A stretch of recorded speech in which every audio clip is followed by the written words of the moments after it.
I'm very pleased to have our next speaker, Jess Baines, who is currently undertaking a big research project on the history and practice of print shops. Jess makes a very important distinction between printmaking workshops that are prevalent within artistic practice and the development of artistic practice across the period that we're beginning to see today as a kind of from the 50s to now in the UK as a kind of territory that we're covering, and the concept of print shop, a political difference, obviously an aesthetic difference as well that Jess is going to talk about. Okay, so I'm going to be talking about a couple of feminist print shop collectives from the 1970s and 80s. And unlike a lot of the other speakers here, I'm not talking directly out of my own experience. I was involved in various printing collectives from the early 1980s till about sort of mid to late 90s. But most of the ones I was involved with for the longest period of time were mixed ones. But I've been doing, as Andrea said, I've been doing this research project really because I went to a get-together for a 30th birthday party about 3 years ago of the last printing collective that I was involved in, that's still surviving. It's about the only one surviving, and they're not that far from here actually, in Bethnal Green. And out of a few conversations there, it was just it just felt like there was this lost history, and there were all these organisations that had done all of this work, all of this printing, that four different radical groups, that tried to bring those politics sort of into that. And nobody was sort of, despite the fact they were all printers, there wasn't anything left to sort of, there wasn't much remains, and nobody was writing about it. So it felt kind of important. If we don't, make our own history, then it just kind of gets lost in this of time. And everybody just sort of talks about the 80s as, oh well, that was a period of Thatcherism when everyone got interested in making money, and that was it. And so it's kind of, the idea of sort of lost history. And yeah, so about 2 or 3 years ago, I started this project, which I'm doing based at LSE. And the last sort of year, or last few months, I've been interviewing members who were involved in these co-ops, pretty collectors co-ops, and looking at what archives there are, and corresponding with various people, trying to sort of build up a picture. So today I'm sort of going to give a bit of background to the whole sort of radical feminist community print shop sort of movement, and then focus on just a couple of them at the end. So the sort of information I'm presenting is through this research, my conversations, that sort of thing. And yeah, my interpretations, obviously. Right, so radical and community print shop movement, if we can call it that, really started in the 1970s. And these print shops were politically motivated, collectively run workshops set up to facilitate the cheap and sympathetic production of radical materials. It mostly started on a voluntary basis with donated or scrounged equipment in someone's basement or a back room of some organisation's premises. And an early poster from one of the print shops, the Red Room's Workshop, makes the point sort of explicitly. You can't see it very well because it's a problem of black and red together when you're projecting things. But the freedom of the press belongs to those who control the press. So that's sort of from that famous statement, which I think was the guy that sat at New York or something, who said, oh, the freedom of the press belongs to the man that owns one. So here we've got a kind of nice feminist and sort of productivist rendition of that idea. And the print shops really emerged out of a specific historical conjunction of technological possibility and political and cultural imperatives. So the availability of screen printing and small offset litho technologies and the cultural political developments of post-68 radical politics. Both screen printing and small offset were relatively cheap and learnable technologies. In fact, screen printing equipment could be made by hand. And screen printing facilities have begun to appear in art schools in the 50s and 60s, and actually this is where many early print shop members first encountered them. Small offset litho, was marketed as office equipment, and in their adverts it was considered to be so simple even a woman could learn it. So a woman, Susie I think the name was, new next to these things. And the relevant elements of the sort of cultural political developments are sort of roughly as follows. There'll be people here that can sort of flesh it out a bit more. But the emergence of libertarian left the development of feminism, the extension of political concerns to culture ones, and the rise of community activism. Most of the print shops were initially informed by a politically charged ethos of self-help, which we now call DIY. The term self-help kind of got copped by the sort of therapy movement in some ways. So self-help, access and participation, and non-hierarchical organisation. So the print shops were not just about producing content, but the enactment of radically democratic politics within the organisations themselves. This everyday practice, or prefigurative politics, as it gets sort of written about now, was really central to left libertarian and feminist thought and to much community activism. So distinctly different from the old hierarchical sort of politics of the left, whereby collective activity and empowerment would only come after the revolution. It wasn't the revolution, the overthrow of capitalism wasn't still desirable, but to actually make this happen, we had to start creating the necessary disposition and confidence and a counter-hegemonic culture in order for this to happen. So this is the sort of early politics of this branch of DIY, really. And the principle of skill sharing was key, and most places had some sort of job rotation practice whereby members were expected to become competent in each aspect of the process, including admin work. Some places formalised this, other places had that happen in a more sort of ad hoc way, and so on. And job rotation theory distributes power knowledge and helps to create the conditions for equal engagement in decision-making processes. So if you understand how the books work, if you understand how the press works, those sorts of things, you know, no one can kind of use that knowledge to hold you to ransom. And additionally, for those places that developed into, you know, workplaces, which I'll mention a bit in a minute, it potentially means a less monotonous and sort of alienated work life. All of these organisations really produced for a diverse range of radical political, cultural and community organisations. That's coming wrong. And however, work that breached sort of basic principles of either the group as a whole or an individual would at the very least be discussed, if not rejected. So the principles about what would print and what people would print, and you know, see little ads in, I don't know, sort of old radical magazines, things, you know, self-help press. You know, in N1, we've got printing press. You know, Friday afternoons at 2:30. You know, people come along. What to print will be voted on by those present. Those sorts of things. We will only print things, you know, that relate to positive political change, or you know, this that, and the other. A number of print shops were women only. Some started as explicitly feminist projects. Others became so.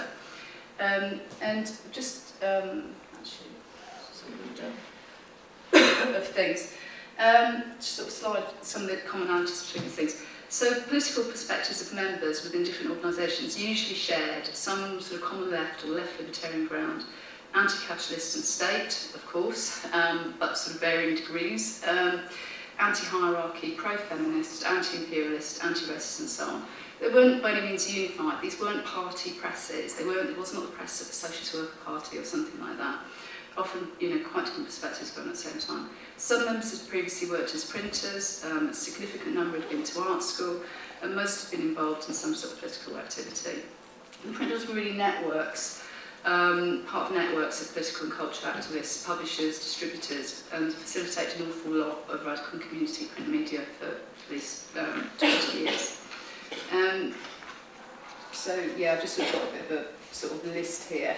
And this sort of idea of printing as a radical activity, it's kind of obvious that printing is a radical activity because it's about the dissemination of ideas. Yeah.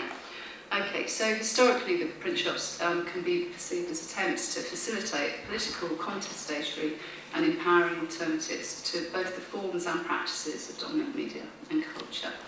And it's worth sort of looking, just show you, at some pages from the early 1970s Radical Print Manual to get a gist of some of the early intentions. This is a little booklet that was produced by a guy called Jonathan Seaton, who died a few years ago, and he was involved in a project called Interaction. And he was a real proselytiser for self-help printing. And he, sort of did lots of little things, collaborated with other people, producing how to do it booklets. This was an early how to do it booklet.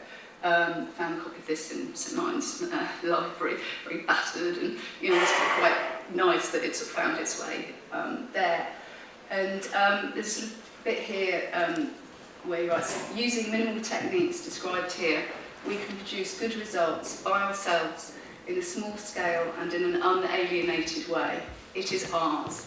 The reader and the producer are neighbours. We can start using the language meaningful to us and our friends, neighbours and mates. We can learn from each other and start the collective task of reinventing our own culture.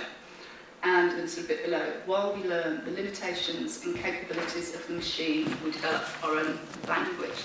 So there's really, it's quite sort of idealistic thing. And we look at, discourse of that statement, sort of series of elements of really community, culture, participation, empowerment, self-determination, and self-help.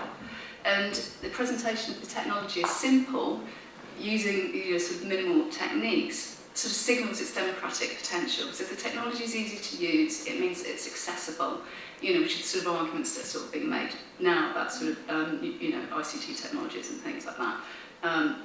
And so here, sort of, the printing press has kind of been rolled as sort of comrade in arms in the creation of a new social imaginary. Right?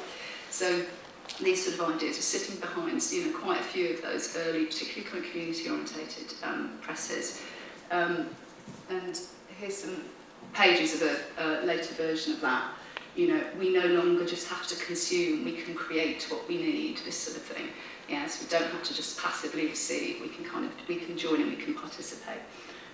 This is another version of that. Anyway, the proliferation of these print shops, which, sort of all over the UK and in parts of Europe as well, and a number of different countries, was such that in London, by the mid-1980s, about 30, I counted about 30 such workshops alone, which is quite a lot. Still operating collectively. I mean, quite a few went by the wayside by that time as well, it has to be said. Mostly formed as worker cooperatives. The worker, I don't know if anyone here today is talking about worker cooperatives, but resurgence of the sort of worker cooperative, the idea of the worker cooperative was one of the other things that also happened in the 1970s.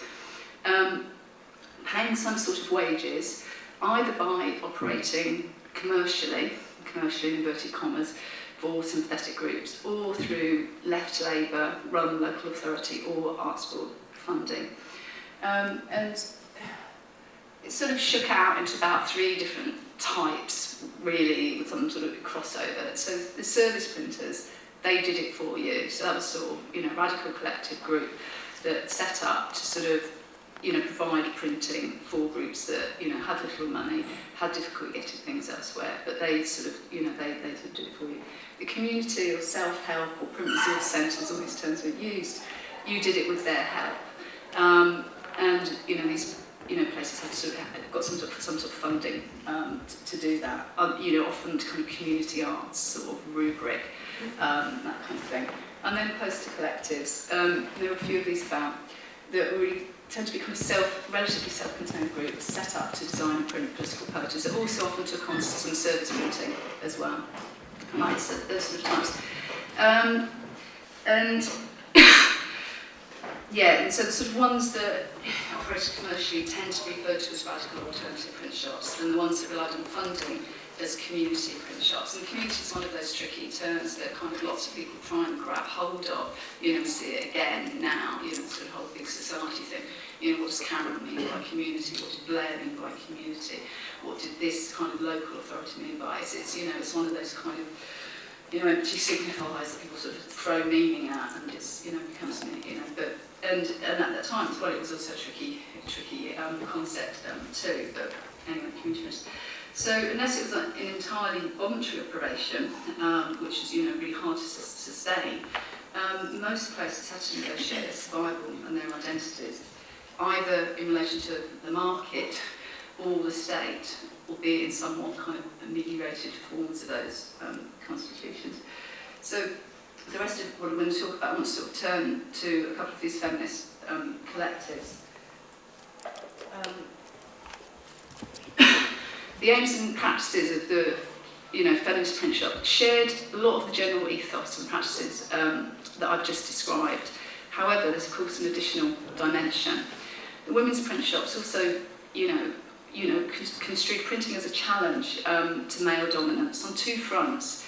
Not only just having control of the press, give them, us, power to produce feminist material, so kind of, autonomy, but also mastering. I'm thinking about that word mastering. One of the printing press I worked at, we used to have these negatives that were called master negatives that you made other things off of. And one of the women in the press said, why do you have to call them master negatives all the time? Why can't we call them mistress negatives? And then this guy that I used to work with, he said, oh no, that's what goes between a master and a mattress. And it was just sort of, all right, what do we do? Madam, well, that's the one that's running the brothel. It's just, or some... Anyway, mastering traditionally male-identified technology was perceived as both personally empowering and a step towards dismantling limiting constructions of gender. So learning to print then was in some sense a feminist action. In this place and time, in other parts of the world, actually women are running printing presses and it's not such a big deal. And I think you always have to remember that all of these things that are considered oppressive or you can't do in one context is actually historically and culturally very specific. So that's kind of quite important. And in a way, we can sort of see this, it's similar in some ways to learning other conventionally male skills and taps into that sort of broader movement that was going on during the 70s and the 80s, whereby many projects and classes were set up by and for women to learn typically male trades in women-only environments. It's only in this sort of women-only environment that women feel kind of confident and not patronised or, sort of marginalised to sort of build up confidence to do these things. In 1975, the Women in Manual Trades group was set up and held well-attended national conferences for many years. There'd sometimes be a little kind of subsection for women printers. Didn't sort of quite fit because it's a sort of slightly different activity. Was it really manual? But anyway, so that was there. And Women in Manual Trades, interestingly, is still going, and I've been sort of looking through their newsletters and stuff. But presents itself in a much less explicitly feminist way now. You can really kind of see that in the newsletters. And I was talking to one of the current workers, and she's sort of talking sort of disapprovingly about what she described the tub-thumping tone of the early newsletters. It's just about free choice now. There's no political depth or gender attached to it, so it's the sign of the times. Okay, so two particular groups I'm going to refer to. It was going to be 3 or 4, but anyone can learn to 2. Both started as women's collectives in London in the 1970s. Lenthal Road Workshop started in 1976 and was a community photography and screen printing workshop in Hackney, in Lenthal Road. Sea Red Women's Workshop started forming in about 1974 and was a poster collective that also did service printing for a range of different groups, women's groups, community groups, and so on. Lenthal Road Workshop eventually folded. I'm trying to quite hard to pin a date down on this because it's sort of petered out. In the mid-1990s, Sea Red in 1990. Although each group did different things and at different times represented different strands of feminist politics, what both of them had in common was a desire to facilitate or create alternative media that challenged mainstream assumptions about women and that sort of represented women's actual rights and experience, so part of that sort of broad feminist agenda. And not only this, and particularly Lenthal Road in a way, each wanted to provide images that empowered women, that weren't just sort of about how terrible things were, but that also kind of demonstrated some sort of possibility. And Lenthal Road actually, produced this poster in conjunction with Women in Manual Trades. So Women in Lenthal Road designed it, learn a trade, it's better paid, that kind of thing. It was started by 3 feminists in sort of rundown council-owned premises, for which they paid very, very cheap rent, peppercorn rent, they described it as to me, and where the workshop stayed until the end. Although, as far as I know, they started without any funding. Gradually, they would get grants from Greater London Arts, GLC, Greater London Council, Hackney Council, a bit familiar, to pay for wages and running costs. I haven't got time to go into it now, but the fact that there were sympathetic people in these local authorities, in the GLC, in Hackney Council, Southwark Council, Monmouth Council, was sort of really important and provided funding for all sorts of sort of social movement, I suppose we call it now, activities. So the loss of that had a kind of profound impact on all sorts of things, actually. And they facilitated screen printing photography, a range of community and feminist groups, and ran classes in both techniques for different women's and girls groups. I just found out recently that they also got tape slide. I don't know if anyone remembers that. They got a kind of tape slide facility as well, which is kind of this amazing thing that has sound and pictures together. And they also produced, but you know, this is how it was. And they also produced a few of their own sort of feminist posters. But I think a lot of their work was really facilitating other groups to print their own material. This is from 83 to 84, and here's, you know, this is a list of, you know, all different groups that they'd worked with that year.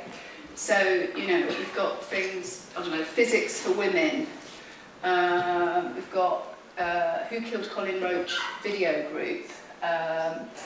London Rape Crisis, Town Trees Front. I think there's a Monster Fun Day as well in there somewhere. So, you know, there's this kind of amazing range of different groups that are coming in, getting their stuff printed, probably, you know, how to do it. It may be quite frustrating because actually screen printing is quite difficult. You know, it's another thing I haven't got time to go into. Dalston Children's Centre, Battersea Black Women's Group, Hackney Play Services, Greater London Pensioners and Trade Union Action Association, Ethiopian Photography Exhibition, you know, so on and so on and so on. So it gives you a real, you know, range of different kinds of things that they were doing. And here's another couple of pages from their annual report. And apparently all of this was, you know, produced on like this sort of a little kind of, you know, turn the handle machine, sort of banding machine or something like that. So screen printing. And in this report, it's really interesting because they speak about individual users and individual groups. You know, so, I don't know, Dave came and printed his poster. It took several months. It was for this, you know, for the mental health project. But in that time, he was in that hospital. You know, but in the end, it was really sort of, you know, he managed to achieve this thing in his sort of life. So really kind of, you know, you can see why the funders sort of loved it because it actually seemed to be doing something, yeah, in the community. Here's a couple of examples of sort of, you know, sort of community printing type things. It's quite, you know, don't keep cool, stay warm, claiming supplementary benefit, need extra cash to keep warm. You know, it seems to be produced just kind of in these kinds of things about telling people to claim what's theirs. It's really part of a lot of that community activism movement. You know, there's something there, you can get this, you know, you don't have to, there is some service, and often went in conjunction with campaigns to get, you know, better state provision. So here, anti-deportation campaign, again, often, you know, these kinds of things were printed in these sort of workshops. So, like other community arts and media projects, the discourse and ambition was very much about access, participation, empowerment, through direct involvement in the process of making communications media, as well as the aim of that media being to empower others. And in their 1984 annual report, they wrote this: it's also important that we provide a space where positive images are produced that challenge the white, male, heterosexual, able-bodied norms that glare from every hoarding magazine and television set. You know, I was sort of reading that statement, I was thinking, well, actually, kind of it's the same, you know, it's the same thing that's going on. And here's some examples of some posters that they did just that. Yeah, here we go. So women are, I can't read it very well, but it's a whole sort of list of things. So there's an archaeological diver, woman doing carpentry, I think there's a woman plumber there. Here's a poster of Rolling Sisters. There's a really nice sort of quote that they put in the thing. Danny Neeler's Rolling Sisters poster shows her wheelchair not as a limitation, it has always seemed to be, but like the bicycle, an instrument of mobility and freedom. Here's a really beautiful poster they did, Black Lesbian poster. Yeah, so that's sort of three different examples. Doesn't seem to be that much stuff, you know, around, because I suppose it was all going out to these groups. And also these posters they're quite kind of temporary. You know, something's for a campaign, it's for this, that and the other. So, and they're not held up to be like great big art objects either, which I'll come to. And one of the focus initially for Lenthal Road was on sort of women as a broad category. As the collective membership changed and more black women became involved, this became more specifically addressed to black and working class women and women from marginalised ethnic groups. And got a statement here, which is from later on, which is from 1986, which they produced as part of the longest statement they produced for a booklet called, which is about the history of community print shops, an exhibition in 86 at Greenwich Mural Workshop. And they put here, our work is aimed at opening up the skills and technology of communication, which is otherwise restricted to a narrow social section able to specialise, qualify and afford the privilege. We prioritise work with women, working class and minority groups for whom communication has a special relevance. Being female or a member of any of the minority groups has traditionally meant exclusion from whole areas of public life, becoming invisible or being misrepresented. So I think this is sort of really, really kind of important.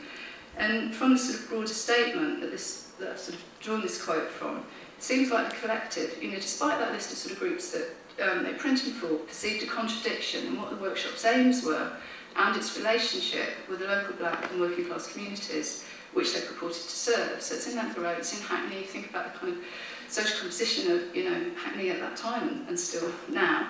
Who is actually using? Yes, this group's coming to this and the other, and how do we encourage those groups to use this place more? And by this time, by 86, according to this, the collective was all black women, mostly from working class backgrounds. And again, in this statement, they say this was a deliberate policy to try and reflect and thus make more welcoming the workshop to the local, predominantly black and working class community. And this move to actually broaden the range of women that felt welcome in the workshop very much resonated with the wider debates in the women's movement, in which various theories, organisations and groups were being challenged about how women's experience was defined, who was defining it, from what position, and questioning the theory that no matter what your background or lived experience of marginalisation, unequal gender relationships was the first and foremost explanation. That position was sort of, being challenged. Women were not equally excluded, nor were different women misrepresented in the same ways. Not all women experienced the family as oppressive, which was a keystone of white feminist theory, and for many women abortions weren't actually hard to get. They were being forced upon them. So the National Abortion Campaign, which one of the big feminist campaigns, really had to take this on board and rethink its demand in view of the fact that many black women were being pushed into abortions or using dangerous sterilisation drugs, and actually became a sort of national campaign for reproductive rights and that sort of thing happened around that. Lethborough Road carried on getting funding until the early 90s, I think. But each year it seems like the criteria got more complicated and the funds less and less. So effects of rate capping, all of that thing, kind of, government trying to push out this sort of, funding for sort of, radical and marginal activities, stuff that kind of tabloids had a field day with. And it ended up really with just one woman, from what I can gather, who tried to make a go of it by printing lesbian t-shirts to sell at gay events and through gay magazines, which again perhaps reflects the direction of at least some feminist creative energy after more than 10 years of new right government and the dismantling of state-funded services and community provision. Okay, yeah, 5 minutes. 5 minutes, okay. Rambled on a bit. So, the Sea Red Women's Workshop. Sea Red Women's Workshop started by a group of women in about 74. They were a poster collective which designed and screen printed feminist posters. They also, what's that? They also took on design and printing for women's and community groups. They existed without funding at all pretty much until 1982, so 1982 to 1982, and supported themselves with bits of part-time work elsewhere, state benefits, cheap housing and poster sales. And they shared premises which they entirely fitted out and plumbed themselves, both the point of pride and for economic reasons, with a feminist offset lively collective called Women in Print. And despite the limited funds, had produced a considerable range of feminist posters covering a really wide range of issues, from general wake-up calls to women to critiques of the media and sexist advertising to posters about disappeared and left America, and so on and so on. And the posters were produced and sold as cheaply as possible. And this is an early notice that they put out, and their sort of position is pretty clear. Female oppression at this point for them is understood from a very socialist feminist perspective, and part of the way to combat it is for women themselves to develop an alternative and critical counter-media. However, as socialist feminists, the issue of solidarity with other women's struggles was also really important, and homegrown campaigns against cuts to state services and against racist groups such as the National Front would also be addressed. So really it was about consciousness raising posters in the main, and sometimes they got critique for their posters being a bit sort of, depressing in some ways, and they did produce some that sort of, tried to be empowering as well. And I'm just going to flip through some examples really. So This is about work, about women, including women in the broader struggle, really, and trying to get socialist men partly to sort of recognise that what was going on for women was really important. Capitalism also depends on domestic labour, women's work is never done. You know, so long as women aren't free, the people are not free, and so on. This poster very much directed to socialist brothers and sort of mixed lefty communes about housework, trivialisation of housework by socialist men. Some sort of solidarity posters here. Things about media, state and sexist advertising. So 2 solutions presented here. You know, turn off the radio and get out the spray can. Children's books, sexism in children's books. You know, so Peter and Jane having mummy to dust, and you know, in the end, Jane thinks, "Stuff this," yeah, and it says at the bottom, "Right on, Jane." You know, so, yeah. Health posters, women's health collectives were a really important part of women's movement, trying to sort of wrest control from sort of male health professionals, you know, into sort of women's own hands, and finding out about, you know, what was where in the body was quite important too. So these were usually done in conjunction with women's health groups and sent out to kind of, you know, places like youth clubs as well, you know, sending these out to sort of youth clubs and so on. Things like this, contraception, information about contraception, really important. Couldn't just go and look it up on the internet, you know, just go to the doctor if you're like 16, or you shouldn't be having sex, so that's it. You know, that's sort of how it was. And his sort of end up, you know, quite soon so close to this. This is a quote from an interview that some, you know, women from C-Red did with the feminist magazine Spare Rib in 1980. And they sort of said they must have been to art school, and they sort of really talk in this interview about what the poster workshop sort of to do with, but also about having to try and shake off their art school training. So this idea, you know, it's taken several years to get the ideas drummed into us at art school, like the idea of an artist having some magical quality, the creator, usually the male creator, of course, from, you know, their perspective, deciding to work collectively as a way of challenging the idea of the artist as a self-engrossed individualist. And so, in a way, you know, I think a lot of women who actually couldn't join C-Red were probably part of that general kind of shift that's going on in the 60s, 70s and 80s, where artists were kind of thinking about, well, you know, what is all this about? Who gets to decide? Who participates? What's it for? What's this system of value and, you know, and taste and universality? You know, what is all that? And so sort of the critique of that was going on at that time. You know, some artists, you know, at least for a while anyway, put an individual artistic practice to one side and got involved in media projects, community arts projects and so on, to sort of use these creative skills, to share these skills and kind of put them in the service of the struggle, really. And I think you can, you know, definitely sort of see that with the membership of C-Red. And the other sort of thing in this interview, they talk about going a trip to the States to meet other women printing collectives, poster collectives.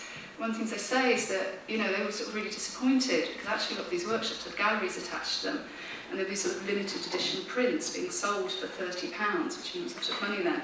You know, and they say, why are you doing this? This means people can't access these. These are really, you know, it's like drawing room art or something like that. And, you know, things like the only answer they could say is that the paper was expensive. You know, so this was a real anathema to, you know, to C-Red. Point about, you know, making the posters was to print a lot of them, to print them cheaply so they could be disseminated. It was about dissemination of ideas. And I think, you know, some of this stuff about sort of artist things, less, you know, problem for some women joining later who hadn't had to brought that art school, you know, baggage with them. But, and also the other thing to remember with a lot of these projects, you might sound all they were sitting around designing posters all the time, but actually there's loads of other stuff to be done.